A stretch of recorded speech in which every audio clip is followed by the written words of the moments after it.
ભચાઉ તાલુકાના કંથકોટ ગામની સીમમાં પડતરવાડી જમીનમાં ભયાનક આગ લાગી છે। સવારે 10 વાગ્યે આગ લાગી છે, પરંતુ સાંજ સુધી આગ કાબૂમાં આવી નથી। ફાયર બ્રિગેડની ટીમ પાણીનો મારો ચલાવી આગને કાબૂમાં લેવા માટે પ્રયત્ન કરી રહી છે।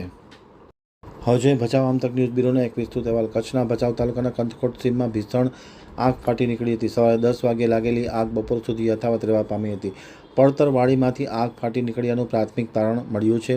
આગના કારણે કુદરતી ઘાસચારો અને વૃક્ષો સળગી ઉઠ્યા છે। ફાયર બ્રિગેડની ટીમ ઘટના સ્થળે પહોંચી આગને કાબૂમાં લેવા માટેના પ્રયત્નો જારી કર્યા છે। આગ વધુ ન પ્રસરે તે માટે ગ્રામ્યજનોએ જેસીબી વડે ઘાસ દૂર કરી મદદરૂપ બન્યા છે। આગમાં જીવજંતુ અને પક્ષીઓના બચ્ચા ભસ્મીભૂત થઈ ગયા હોવાનું પણ જાણવા મળ્યું છે।